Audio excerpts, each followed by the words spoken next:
Murakoze nyakubahwa muyobozi wungirije w'akarere ka Gicumbi, ba nyakubahwa mugize inama njyanama y'akarere ka Gicumbi muri hano, ba nyakubahwa muhagarariye inzego z'umutekano, nyakubahwa visi perezida w'umuryango Ibuka mu karere ka Gicumbi, ba nyakucyubahiro mwese muri hano, baturage b'akarere ka Gicumbi, nshuti bavandimwe, munyemerere muri uyu mwanya mbanze nkomeze kandi nihanganishe abarokotse jenoside yakorewe abatutsi mu 1994, mbabwire ngo mukomere, mwihangane, mukomeze mwiyubake, mube intwari kandi mukomeze mube munatware urumuri rw'icyizere cy'igihugu cyacu. Muri iki gihe twibuka ku nshuro ya 32 jenoside yakorewe abatutsi, abanyarwanda n'inshuti zabo hano mu Rwanda no mu mahanga, turimo twibuka abatutsi barenga miliyoni bishwe muri jenoside yakorewe abatutsi. Uyu munsi rero twaje hano i Nyarurama, twaje kwibuka abatutsi baruhukiye muri uru rwibutso rwa Nyarurama. Nk'uko mwagiye mubyumva yaba mu butumwa twahawe, ubuhamya ndetse no mu kiganiro twahawe, mwumvise inzira y'umusaraba, mwumvise inzira abatutsi ba hano i Nyarurama banyuzemo.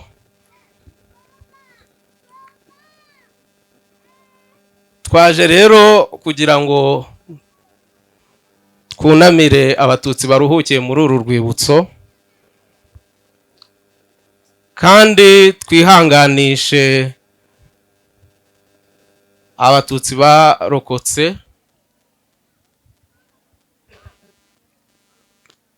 kugira ngo tubabe hafi tunabahumurize. Bajya kuba mwese muri hano, baturage b'akarere ka Gicumbi, nshuti bavandimwe, nk'uko mwabyumvise mu butumwa bwatanzwe mu ndirimbo umuhanzi Justin yagiye aririmba hano, mwumvise ubu butumwa buravuga ibyabaye, yaba mu ndirimbo yaririmbye dukwiye gukuramo amasomo ndetse tugakuramo n'ingamba zituma dukomeza kubaka u Rwanda twifuza, duharanira ko jenoside itazongera kuba ukundi. Hari n'ubundi butumwa bwatanzwe mu kiganiro cyateguwe kijyanye no kwibuka ku nshuro ya 32 jenoside yakorewe abatutsi, cyatanzwe na Theophile. Ngira ngo reka mfate uyu mwanya mushimire cyane uburyo yatanzemo ikiganiro. Yavuze amateka ya hano kuri uyu musozi wa Nyarurama, yavuze uko abatutsi bo muri aka gace bishwe, uko batotejwe, uko bagiye bahigwa, ndetse anavuga n'uburyo ababashije kurokoka barokotse. Ndamushimiye cyane. Munyemerere rero mfate n'uyu mwanya ngaruke ku buhamya twumvise bwa Mukatabirana Agata, mbonereho n'umwanya wo gukomeza kumukomeza, nkanakomeza nanone abarokotse jenoside yakorewe abatutsi, mbabwira ngo nimukomere. Mwumvise ubuhamya yaduhaye, mwumvise urugendo yanyuzemo n'umubyeyi we. Ngira ngo ibi byose ni ibitugaragariza ko jenoside yakorewe abatutsi yateguwe kandi igategurwa ubuyobozi bwariho buyobora buhari bunabishyigikiye. jenoside yakorewe abatutsi murabizi ko yagiye igeragezwa kenshi, yaba mu kiganiro Theophile yaduhaye yahereye mu 1959 garagaza uburyo abatutsi batwikiwe amazu, uburyo abatutsi bishwe, ndetse n'uburyo bameneshejwe bagahunga bakava mu byabo, n'abavandimwe babo bari basigaye bakaba batarabyemerewe, ahubwo haragiyeho itegeko ribibambura.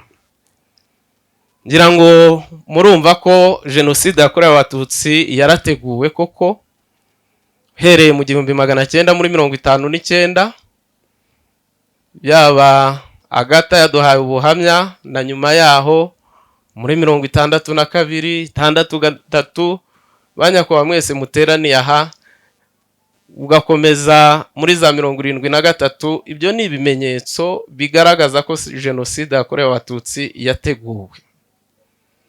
yarateguwe ikagenda igeragezwa mu myaka itandukanye, ndetse bigera mu 1994 ubwo abatutsi barenga miliyoni bicwaga.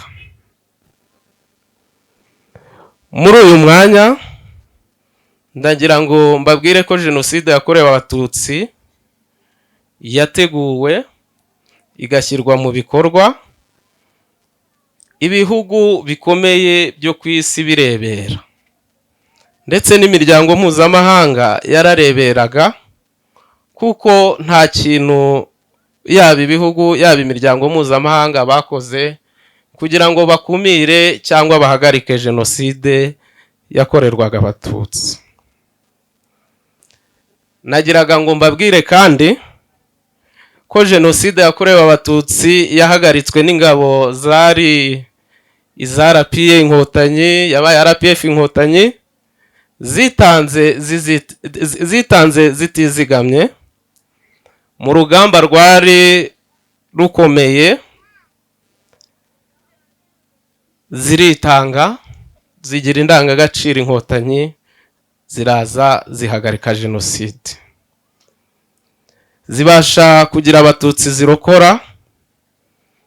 Abarokotse jenoside yakorewe abatutsi mwese nongeye kubabwira ngo muhumure, muriho, muzabaho, kuko Inkotanyi ari ubuzima. Turabizi ko ibikomere by'umutima bitinda gukira, kandi byibutsa inzira mwanyuzemo. Muri iyi minsi muba mubyibuka nk'ibyabaye ejo, ndetse nk'ibirimo bibubu. Ni ibihe bikomeye rero, kandi ni ibihe mugomba gukomera. Ndagira ngo mbabwire nti ntabwo muri mwenyine, umuryango nyarwanda n'inshuti z'u Rwanda turi kumwe namwe, kandi turabizeza ko amateka mabi mwanyuzemo atazigera asubira ukundi. Hari ibyo nyakubahwa Visi Perezida w'umuryango Ibuka yasabye, bimwe mu bibazo abarokotse jenoside yakorewe abatutsi bagihura nabyo. Dufite igihugu, nk'uko nawe yashoje ashimira igihugu, abari hano twabyumvise, ndetse twanabinose, ndetse yanasabye kubikorera ubuvugizi. Dufite rero igihugu cyiza, igihugu gifite imiyoborere myiza, kizagenda kibikemura. Abarokotse jenoside yakorewe abatutsi mwese, yaba abari hano ndetse n'abandi,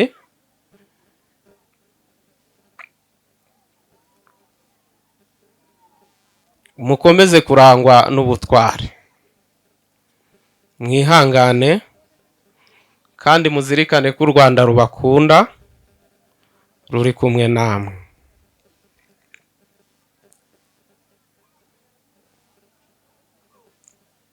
Tubashimira kandi ko mwahisemo kuba mwarafunguye imitima yanyu mukemera kubana n'ababahemukiye mu bwiyunge. Iryo ni isomo ry'ubwitange rikomeye ku isi hose. Intambwe mumaze gutera mu kwiyubaka, mu guteza imbere igihugu cyacu, bitugaragariza ko u Rwanda ruzahora ruramba. Mu gusoza iri jambo, ndagira ngo ntange ubutumwa ku rubyiruko. Rubyiruko nimwe Rwanda rw'ejo, nimwe mbaraga z'igihugu, nimwe bayobozi b'igihugu b'ejo n'ejo hazaza. Inkotanyi zahagaritse jenoside zari ziganjemo urubyiruko. Icyo gihe zari urubyiruko nkamwe uko muri ubu. Rubyiruko rw'u Rwanda, ndabasaba kugira indangagaciro nk'indangagaciro zaranze inkotanyi, zirimo gukunda igihugu, ubwitange.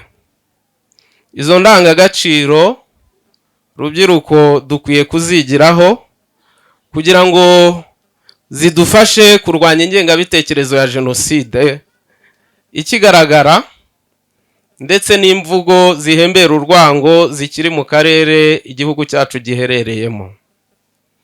Ngira ngo nk'uko mwabyumvise rubyiruko mwese, uhereye mu 1959 mwumvise uburyo ingengabitekerezo yagiye yigishwa, uburyo yagiye ikwirakwizwa, bigatuma abatutsi batotezwa kuva muri 59 bagahigwa, bakicwa, urwo rugendo rwose bakageza igihe cya jenoside yakorewe abatutsi mu 1994. Ubwo mwabara iyo myaka yose yamaze, mukibaza ngo byatewe n'iki? Ni ingengabitekerezo yagiye yigishwa, igashyigikirwa, igamije kurimbura abatutsi. Rubyiruko aha rero dukwiye kuhakura isomo kugira ngo tubashe kwamagana abahembera cyangwa se abakwirakwiza ingengabitekerezo ya jenoside, tukamagana ivangura iryo ari ryo ryose.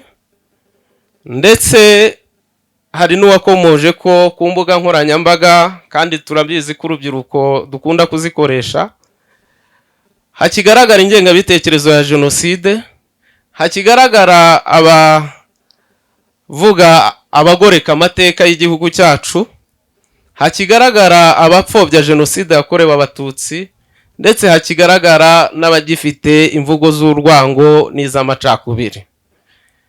Rubyiruko nagiraga ngo mbabwire ko tugomba gukoresha amahirwe igihugu cyacu cyaduhaye.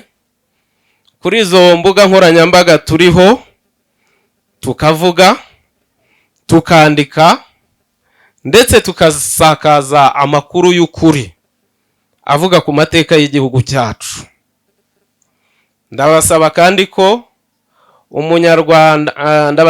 ko ndi umunyarwanda yaba ishema ryacu, tugaharanira gusigasira ubumwe bwacu nk'abanyarwanda.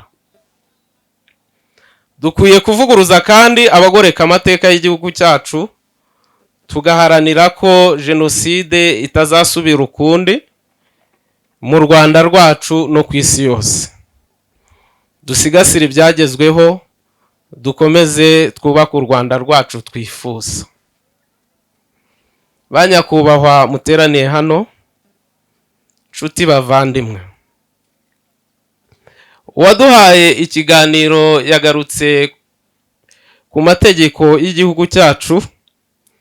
Murabizi dufite itegeko twita itegeko risumba ayandi, itegeko nshinga rya Repubulika y'u Rwanda. mu ngingo ya 10 harimo amahame remezo abanyarwanda twiyemeje, ngira ngo yabigarutseho, ariko ndashaka kugaruka ku nshingano buri munyarwanda wese afite. Kwibuka ni inshingano ya buri munyarwanda wese nk'uko igaragara mu itegeko nshinga rya Repubulika y'u Rwanda. Twibuka abatutsi barenga miliyoni bishwe muri jenoside yakorewe abatutsi mu 1994. Baturage ba Gicumbi, bavandimwe nshuti, itegeko nshinga riduha iyo nshingano yo kwibuka. Dufite iyo nshingano ndetse dufite n'inshingano yo kurwanya ingengabitekerezo ya jenoside n'amacakubiri ayo ariyo yose. Kwibuka kandi biduha imbaraga zo guharanira ko jenoside itazongera ukundi. Nagiraga ngo mbashimire kandi mbwire abarokotse jenoside yakorewe abatutsi, mukomere mube intwari. Nshimire abantu mwese muri hano mwaje gufatanya natwe kwibuka abatutsi baruhukiye muri uru rwibutso rwa Nyarurama. Mbashimire, mwakoze cyane. Dukomeze kwibuka twiyubaka. Murakoze.